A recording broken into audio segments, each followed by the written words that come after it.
a great privilege to introduce to you Mr. Robert Moore. Good afternoon, everyone. Good afternoon. I want to thank Mr. Hardy for an excellent introduction. That I have to make a small correction. That's Kappa Alpha Psi fraternity, Gamma Omicron chapter at St. Augustine's College, and I founded Kappa Xi chapter at NC State.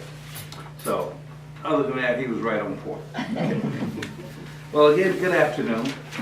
And I'm privileged to come before you this afternoon and share some information that I had to do considerable research to find this information. And I'm here to share with you why we have Black History Month and give you some Black history here from Duplin County. Again, my name is Robert Moore. I'm the reigning president of the Duplin County branch of the National Association for the Advancement of Colored People, that's the NAACP. And the mission of the NAACP is to ensure the political, educational, social, and economic equality of rights of all persons and to eliminate race-based discrimination. Founded February 12, 1909, the NAACP is the nation's oldest, largest, and widely recognized civil rights organization. Today is February 3rd, 2018, the third day of Black History Month, the month that we celebrate the accomplishments, the achievements, and the contributions of African Americans of the United States of America. Black History Month began as Negro History Week in 1926 and was created by Carter G. Woodson, a prominent African American scholar. In 1976, it became a month-long celebration. Now, in recent years, some African American celebrities have questioned the need for Black History Month. Notably, in 2016, actress Stacey Dash was quoted as saying, "There shouldn't be a Black History Month." Now, this literally clueless actress, no pun intended, voiced her disapproval of not only Black History Month, but other Black institutions like BET, the BET Awards, and even the Image Awards put on by the NAACP. Just last year, Morgan Freeman made a more compelling argument why there should be no Black History Month. He explained that Black history is American history. On that point, I agree with Mr. Freeman to some degree. However, as Whoopi Goldberg stated on The View television show, Black history is not taught as it pertains to America.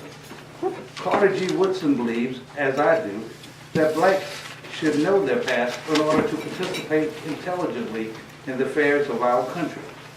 He strongly believed that Black history, which others have tried so diligently to erase, is a firm foundation for young Black Americans to build on in order to become productive citizens in our society. Those who have no record of what their forebears have accomplished lose the inspiration which comes from the teaching of biography and of history. So I come before you today to share with you, enlighten you, and to teach you about an amazing story, not just in African American history, but about one of the more amazing stories in the history of American education. This story blossomed from a problem and a partnership. The problem was the sorry state of African American education in the South after 1900. Since slavery times, when most states had flatly forbidding teaching slaves to read, Black Americans had hungered for learning. They poured into public schools in the late 19th century, often attending in larger numbers than their white counterparts. The separate schools for blacks were never equal, but things got worse after 1900. That was when southern states stripped the blacks of the right to vote. Disenfranchisement, it was so called. By 1915, public schools in North Carolina spent just $7.40 per white pupil, but only $2.30 per black pupil, compared to the U.S. average of nearly $30 per student. In the 1910s, an unlikely partnership took aim at that problem. The ideal man was black ex-slave in Alabama, Booker T. Washington, the head of Tuskegee Institute, which he built into a major black college by convincing northern philanthropists to aid a hands-on self-help approach he called industrial education. Washington thought that self-help and northern philanthropy might transform public schools as well. In 1913, he partnered with Julius Rosenwald. Now, Rosenwald was a white northerner and the son of a German Jewish immigrant. Rosenwald was an entrepreneur who had taken advantage of the United States Post Office institution of royal free delivery of mail to help build Sears and Roebuck, what is now just called Sears. By 1909,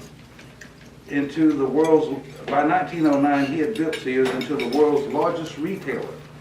Hardly a household in America was without a thick and enticing Sears mail order catalog. And I'm sure people in this room can relate to the Sears catalog. I remember that. This thick, and we all ordered from the Sears catalog. Well, Rosenwald turned energetically to philanthropy and quickly became known for thoughtful gifts ranging far beyond Chicago. He gave $1,000 grants to the first 100 counties to hire county extension agents, helping the U.S. Department of Agriculture launch a program that still shapes rural America today, the extension agent. Noting thousands of African Americans fleeing the South, he helped build almost 24 black YMCAs to provide lodging and social services in America's largest cities. Now, Rosenwald's religious heritage gave him an affinity to African Americans. According to grandson and biographer Dr. Peter Ascoli, who wrote in 1911, the horrors that are due to race prejudice come home to the Jew more forcefully than to others of the white race, on account of the centuries of persecution which they have suffered and still suffer. Booker T. Washington's vision of rural schools caught Rosenwald's imagination. Together, the ideal man and the money man hammered out an early example of now common philanthropic tool, the matching grant. If a rural black community could scrape together a contribution, and if the white school board would agree to operate the facility, Rosenwald would contribute cash, usually about 1/5 of the total project.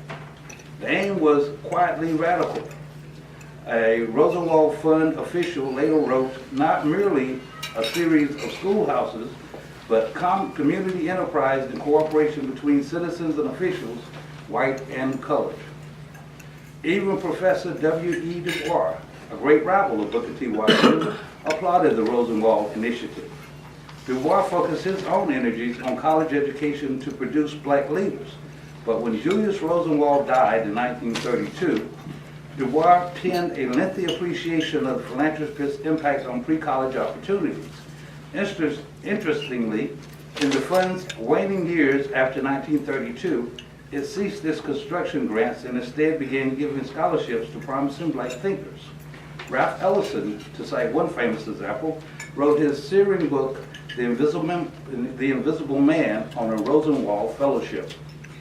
Workaday African Americans enthusiastically embraced Rosenwald's school construction plan. Even though it meant considerably sacrifice on top of taxes they were already paying, cash was scarce in this region where many people farmed on shares. To gather nickels and dimes, women of a community might hold a box party, fixing box lunches for neighbors to feed on. Families joined to plant an extra acre of cotton or raise hogs and chickens to be sold for the effort. Blacks who owned land would donate the school sites or cut trees to be sawn into boards for the work crews. Soon schools dotted the Southland. From 1912, when the first 6 Rosenwald schools were built in Alabama, to 1932, when the construction grants ended, 5,357 new buildings stood in 83 counties throughout 15 southern states. Most were schools, but workshops and teachers' homes also occasionally received funding. North Carolina boasted 813 Rosenwald-assisted structures, more than any other state. Now, of the 813 Rosenwald-assisted structures in North Carolina, 8 towns in Duplin County participated in the project. The school designs vary from 1 classroom design to 7 classroom design. Osborne, built in 1919 through 1920, was a 1 classroom design. A town or community named Crow. Now, I looked for Crow. I searched for Crow. You know where Crow? Please tell me where it's Crow. Basin, and if it's Crow School, Ms. Rosen, All School at Crow Goshen in Faison. Thank you for telling me that, because I Googled crow, and I found no crow in North Carolina. I thought maybe they meant church. But well, thank you for that. Crow, which I have never heard of, as I say, but now I know. I'm glad to come here today. Was built between 1921 and 1922, and it was a two-classroom design. Chinquapin, also built between 1921 and 22, was a three-classroom design, as was Kenansville, built in 1926 and 1927. Warsaw, built between 1924 and 1925, was a five-classroom design, and Faison, built between 1925 and 26 and 1927 and 28, was a seven-classroom design, as was Magnolia, which was built between 1924 and 25. Now, Douglas High School, named after Frederick Douglass, an African-American social reformer, abolitionist, orator, writer, and statesman, was built as the first African-American high school in Duplin County. The structure now stands in Warsaw, was rebuilt after the original high school burned down. African-American students from all over the county, including Wallace, Beulaville, Faison, and even as far away as Clinton and Garland, stayed with relatives, friends, educators, and community leaders so that they could complete high school and have an opportunity to further their education. Later, E. Smith High School, named after Ezekiel Ezra Smith, an educator and diplomat born on a farm here in Duplin County near Faison, Botankus to be more particular. Well, he was the head of what was to become Federal State University for 42 years. And E. Smith High School was built in Kenansville, which, as we know, is now there. Then, Charity High School was built on Charity Road, right outside of Rose Hill. Now, these schools stood as proud cornerstones of the African-American communities of Duplin County until integration, when they were transformed into elementary and middle schools until they were closed in the name of progress at the beginning of this school year. That's why there was so much pushback when Duplin County School System announced the closure of these schools. There was no denying from anyone that our children needed new or retrofitted schools. But the closure of these schools representing shutting yet another door on African American history. So in closing, I say to you, Stacey Dash and Morgan Freeman, and anyone else who asks why do we need Black History Month? Because without Black History Month, I will not be standing before you now. This day would not have occurred, and the information we have shared here today would not have been shared. So I'm happy to celebrate Black History Month 365 days a year. Now, on a closing note, I want to let you know that the Warsaw School that was originally built was called Old Warsaw Colored School, and it burned down in 1921. In 1924, the citizens of Warsaw matched a $14,000 Rosenwald grant to build Douglas High School. So we have a Rosenwald school still standing here in Duplin County, Douglas High School. Thank you.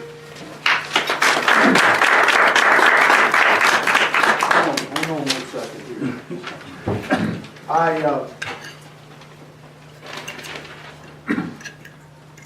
I got to thank Charles Ingham for planting the seed to have this presentation today. Charles, a former president, great friend, and a real historian in our community. And in conversations with Charles, he kept saying over and over, he said, we really should make our February meeting about Black history.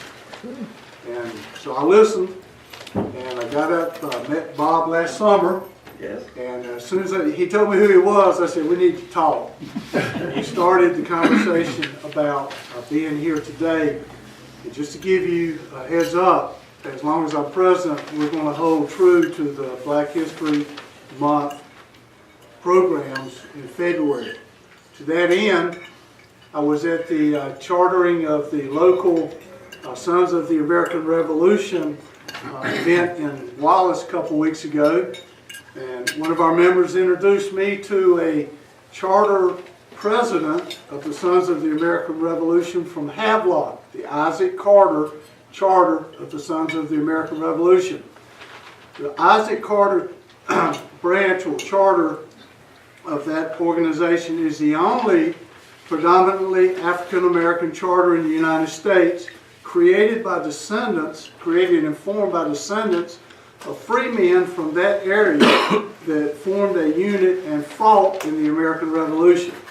So they have agreed to come next February 2019 to present a program on the role of local African Americans in the American Revolutionary War, which really brought the freedoms that we all share and enjoy here today. So I'm giving you advance notice.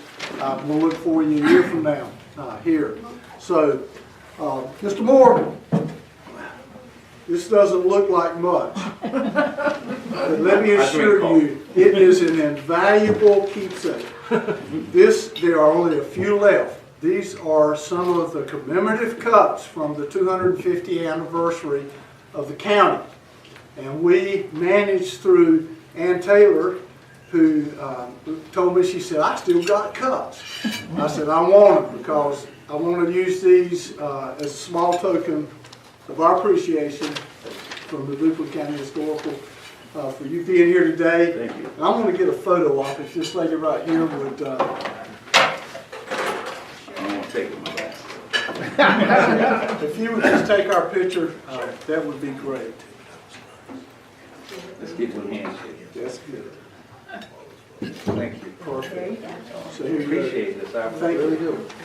Oh man, this is nice. I drink coffee too. So another round of applause for this